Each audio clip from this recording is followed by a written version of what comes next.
سب سے پہلے ہم یہ سمجھتے ہیں کہ ہدایت کی قسمیں کتنی ہیں. تو دیکھیے ہدایت کی دو قسمیں ہیں. ایک ہے سیدھے راستے کی رہنمائی کرنا، سیدھا راستہ دکھانا، سیدھا راستہ بتلانا. مثال کے طور پہ کسی شخص نے آپ سے پوچھا کہ فلاں مکان کدھر ہے، فلاں صاحب کہاں رہتے ہیں. اب آپ اپنی جگہ کھڑے کھڑے اس کی رہنمائی کرتے ہوئے سیدھے سیدھے چلے جائیے. آپ الٹے ہاتھ پہ ایک گلی آئے گی، وہاں مڑ جائیے گا، وہاں سے تیسرا مکان ان کا ہے. اس کو بھی ہدایت کہتے ہیں، راستہ دکھانا، راستہ بتلانا. اور دوسری قسم ہوتی ہے سیدھے راستے پہ چلنے کی توفیق دینا. یہ دو موٹی موٹی علماء نے لکھا ہے کہ ہدایت کی قسمیں ہیں. اب میں ذرا وضاحت کرتا ہوں. دین کے اعتبار سے ہم دیکھیں تو پہلی قسم کی ہدایت یعنی کسی کو دین پہ چلنے کا راستہ دکھانا، تو یہ والی ہدایت اللہ پاک تین طریقے سے دیتے ہیں. نمبر ایک، بذریعہ عقل، فہم اور فطرت. کیا مطلب؟ جب بھی اللہ تعالیٰ نے مسلمان ہو، کافر ہو، ساری دنیا کے انسان جب پیدا ہوتے ہیں اللہ نے ان کو عقل دی ہے، سمجھ دی ہے اللہ پاک نے، اور فطرت سلیمہ دی ہے. فَأَقِمْ وَجْهَكَ لِلدِّينِ حَنِيفًا فِطْرَةَ اللَّهِ الَّتِي فَطَرَ النَّاسَ عَلَيْهَا. اللہ تعالیٰ نے آدمی کی ساخت اور تراش شروع سے ایسی رکھی ہے کہ اگر انسان حق کو سمجھنا چاہے اور قبول کرنا چاہے تو کر سکے. یہ بیج اللہ پاک نے ہر شخص کے دل میں رکھا ہے. ہاں ہوتا کیا ہے، انسان اپنے آپ کو، انسان کا ماحول اور حالات اس کی فطرت کو مسخ کر دیتے ہیں، بگاڑ دیتے ہیں. ورنہ فطرت پہ جو بچہ پیدا ہوتا ہے وہ اسی طریقے سے پیدا ہوتا ہے. وہ جو آتا ہے عہد الستو میں بھی اسی کی طرف اشارہ ہے. حدیثوں میں آتا ہے کل مولود یولد علی الفطرہ، ہر بچہ فطرت اسلام پہ پیدا ہوتا ہے، یہودی کا بچہ ہو، عیسائی کا ہو، جو بھی ہو. فَأَبَوَاهُ يَهُوِّدَانِهِ أَوْ يُنَصِّرَانِهِ، پھر یہودی کا باپ اس کو یہودی بنا دیتا ہے، نصرانی بنا دیتا ہے. ایک حدیث قدسی ہے، اللہ تعالیٰ فرماتے ہیں میں نے اپنے بندوں کو حنفاء پیدا کیا ہے، یعنی دین حنیف پہ پیدا کیا ہے. ان کی فطرت صحیح ہوتی ہے، ہر انسان حق پہ پیدا ہوتا ہے، اس کے اندر حق کی صلاحیت ہوتی ہے. پھر شیاطین اس کو اغوا کر دیتے ہیں، راستہ بھٹکا دیتے ہیں. بہرحال انسان کی فطرت، اسی کو اللہ تعالیٰ نے قرآن میں فرمایا وَهَدَيْنَاهُ النَّجْدَيْنِ، ہم نے ہر انسان کو دو راستے بتا دیے ہیں، یہ راستہ خیر کا ہے، یہ راستہ شر کا ہے. فَأَلْهَمَهَا فُجُورَهَا وَتَقْوَاهَا إِنَّا هَدَيْنَاهُ السَّبِيلَ إِمَّا شَاكِرًا وَإِمَّا كَفُورًا. تو قرآن پاک کی بہت ساری آیتوں سے ایک بات ہمیں پتہ چلتی ہے کہ اللہ تعالیٰ نے ہر انسان کو فطرت اسلام، دینی فطرت، حق والی فطرت اور عقل شعور ایسا دیا ہے کہ اگر وہ حق پہ چلنا چاہے تو چل سکتا ہے. تو اس کے ذریعے سے اللہ پاک نے انسان کو ایک سیدھی راہ دکھلائی. نمبر دو، پھر اللہ پاک نے انسان کی سیدھی راہ اور حق اور حقیقت کو پانے کے لیے دوسرا طریقہ یہ اختیار کیا کہ اللہ تعالیٰ نے انبیاء اور ان کے نائبین کو بھیجا.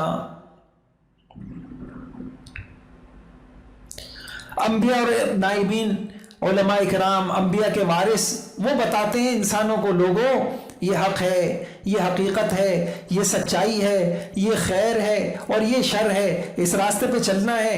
اسی کو قرآن میں کہا وَلِكُلِّ قَوْمٍ هَادٍ وَجَعَلْنَاهُمْ أَئِمَّةً يَهْدُونَ بِأَمْرِنَا وَإِنَّكَ لَتَهْدِي إِلَى صِرَاطٍ مُسْتَقِيمٍ. یہ دو طریقے ہو گئے. تیسرا طریقہ قرآن، ہماری امت کے لیے کیا ہے؟ قرآن کتاب ہدایت ہے. قرآن کتاب ہدایت ہے.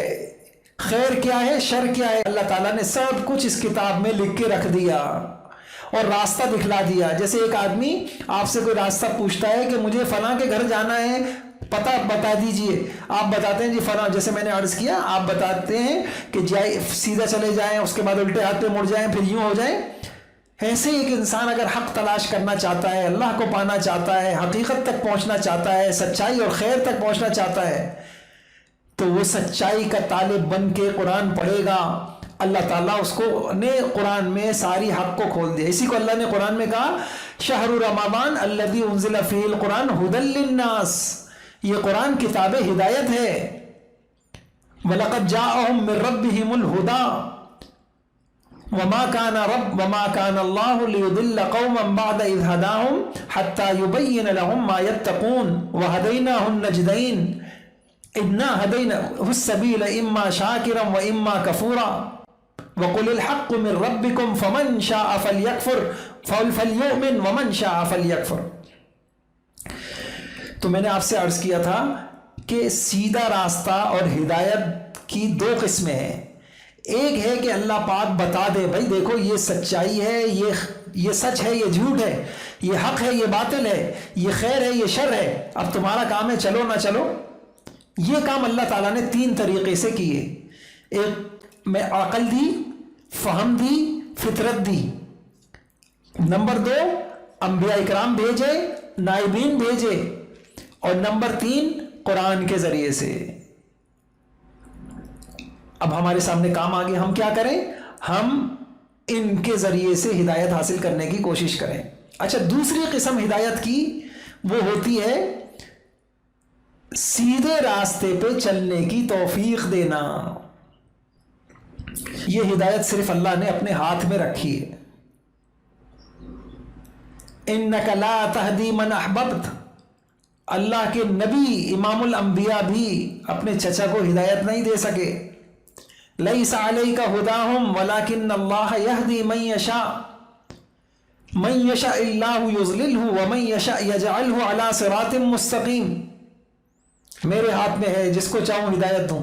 تو آپ فرق سمجھیے گئے کہ ایک ہدایت تو اللہ نے سب کو دی ہے، کافر کو، فرعون کو، حامان کو، قارون کو، وہ ہدایت فطرت ہے. اور چلنے کی ہدایت یہ اللہ رب العزت نے اپنے ہاتھ میں رکھی ہے. یہ ہدایت سب کو نہیں ملتی. کس کو ملتی ہے انشاءاللہ میں آگے عرض کروں گا.